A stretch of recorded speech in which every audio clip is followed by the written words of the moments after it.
up guys, welcome back to the channel. Today we're going to be talking about custom race setups in the World of Outlaws dirt track racing game. Is that what it's called? World of Outlaws dirt track racing. You know what I mean. This video is for people who are looking to get started in the custom setup world.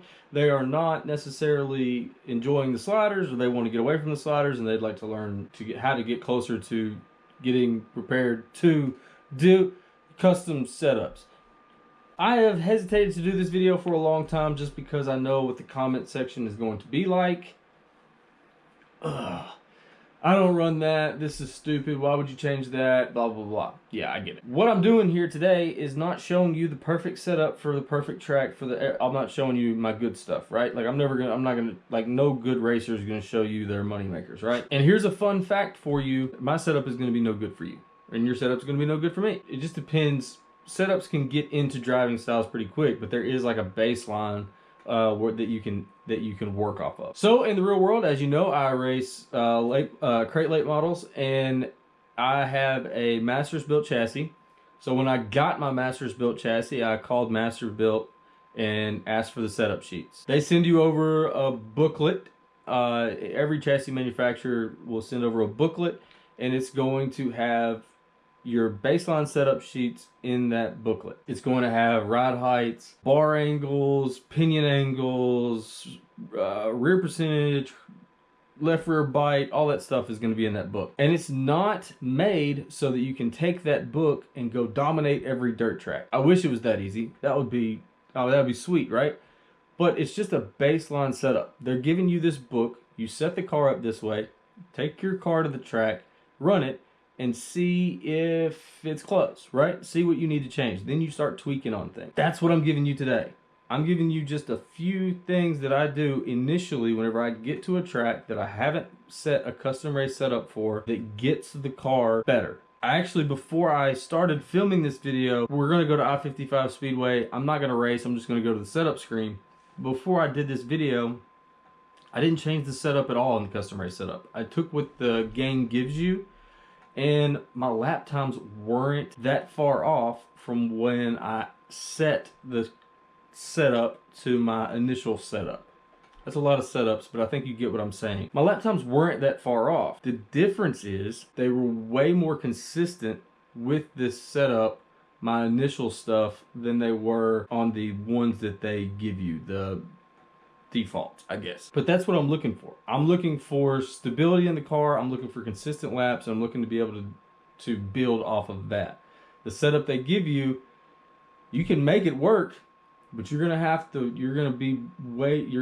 be on top of the wheel the entire race, essentially. It's just not very good.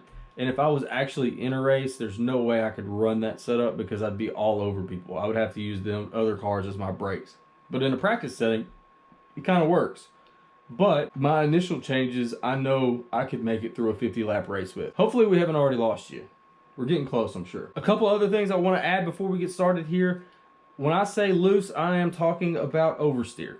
When I say tight, I'm talking about understeer. I don't know if there's people that use those words on the frequent, but I don't. I say loose and tight. Also, I've mentioned it in my other videos, and by now, if you don't know, you need to know that on the website, on the World of Outlaws dirt track racing game website, you can go get the vehicle manual setup sheets for the different cars, and it will show you what adjustments to make your vehicle handle better. You know, if you're loose in, it'll tell you what to change on the car to take that away. Also, for the sake of this video, I am mostly just talking about late models and modifieds. I set them up very similarly. As far as street stocks, I have done some of this on street stocks and it tends to work. I don't play a lot of sprint cars, so this may not help you with sprint cars, but screw it, try it. See what happens. I don't know. So I have not been here in a late model, so let's hit the custom race setup, and it should be just straight up default. Or I have been here, but I set everything back to defaults, I guess is what I should say. I took a actual picture of it and I went back and changed it. So anyways, here's what you get. If you're your first time going to I-55, this is the setup that they give you. Now, for every single track you go to, for the most part, I don't think I've seen any that this is different on, but for every single track you go to, Your tire pressures and shock stuff is going to be the same. Your camber angles are pretty much going to be the same. And I think most of your weight stuff will be the same for all tracks. The only thing that they change from track to track is spring rates. And whenever I do my initial setup, I don't screw with the spring rates. I don't screw with anything but the shocks, tire pressure, stagger, and some gearing.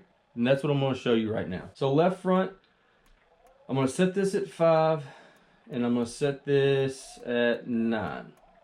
And this is similar to how I would actually, somewhat similar, kind of in the weeds, a little bit like I would set up my actual car. On the right front, we want what's called a tie-down shock. So I'm going to set my bump at 3 and my rebound at 9. And that is essentially going to hold that right front down like you want in the real world. And I'm assuming that's how it works in the game because so far so good, you know what I'm saying? And the tire pressure, we'll set that at 11. On the left rear, we want a pogo stick. We want a shock that's going to shoot up and stay up through the duration of the event, right? So we're going to set our shock bump to 9 and our shock rebound down to 3. Tire pressure, we're going to drop it to 6. Right rear, I actually don't mind the way that they have the shocks set on this one. The only thing I will change is bump that tire pressure up to 9, and I will change my stagger to 3. I start with 3 in late models on every single track. Modifieds, I start with 4. The other thing I will change is the gears. On late models, I always jump up 2/10. In modifieds, I usually just go up 1/10. If you're hitting the chip way before you get to the corner, drop your rear end ratio. If you are watching it, it's kind of close to hitting the chip as you're getting into the corner. You're pretty close to where you want to be. The other thing I will check, I won't change this before I do anything, and that's the miscellaneous. They'll change the wheel lock on you if you're not careful. Like some tracks will have the wheel lock at 22. I set the wheel lock at 24. I want that to be consistent at every racetrack I go to. I don't know why it changes from track to track. And that's it. I just now noticed it deleted all my changes I just made. So let me set those back real quick. Okay, I got them set back. A couple of other things I will add. So this is what I'm going to start with, right? So I'm going to set this up. I'm going to set this as this is, and then I'm going to go practice. I have to be realistic. Like I just have to be. So if I'm running a race, I'm going to keep it realistic, and I'm only going to hot lap 4 or 5 laps. That's normally what you would get. And then I'm going to find out what the car is doing and then make my changes from there. Here's something very important that you need to know. You don't have to change every single one of these, right? Like, before I even started doing all this, the only thing I would change was stagger. And I could make a car run pretty decent by just changing the stagger on this game. In the real world, not so much. But in this game, absolutely. So if you just change your stagger, you're going to notice a difference in the car, and it may be exactly what you want. So let's just play pretend and say that I am very tight coming out of the corner. I may lower my left rear spring rate to make it loose coming out of the corner. This is where you need that guide to fine tune everything to make the car as close to perfect as you can get it in your brain. Because at some point, you just got to drive the damn thing. A wise man once told me that every change you make on a car is a compromise. So you may, by lowering my left rear spring rate on here, I may loosen that corner exit, but I may screw up something on the corner entry or whatever. I may upset the car somewhere else. So keep that in mind as you make changes to the car. This initial setup, I've raced, I think, just about every track on the game.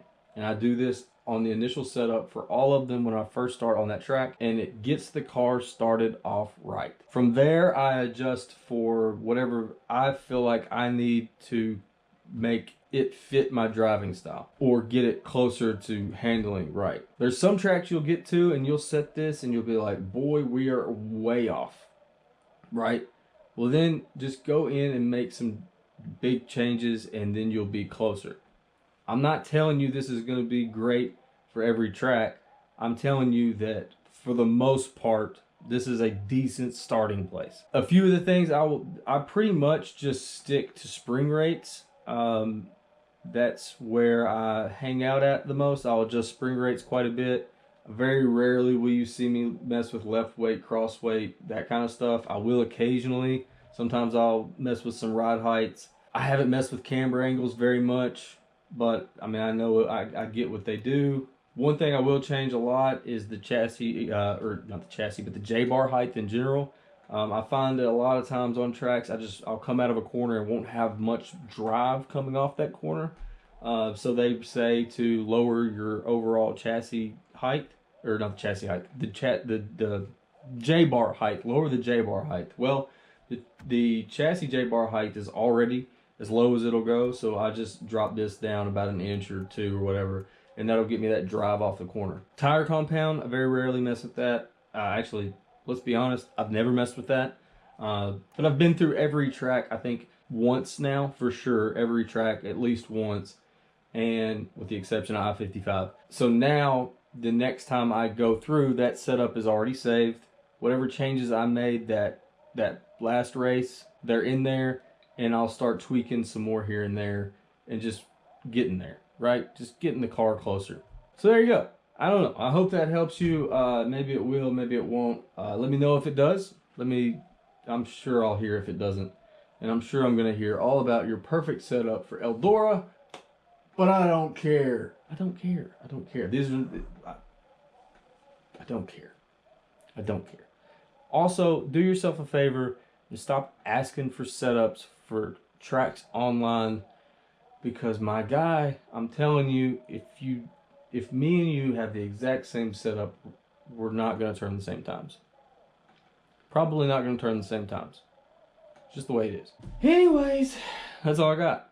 That's all I got. I hope that helps you get at least started in the custom race setup world. I promise you're going to like it more than sliders. You just have to be, it's going to take, you're going to put in some work, right? Like you're going to have to run some races with it. You're not going to be awesome at it at first, but this will get you consistent, I think, or close, consistent and close. So then you got to put in the work yourself, but I trust that you're going to do that. If you're wanting to get into the custom race setup world, then you're wanting to dive deeper in this game and do a little bit more than logging on, moving a slider to the right, and hammering down. That's it. That's all I got. I love each and every single one of you. Be sure to like, comment, and subscribe. Now I gotta go.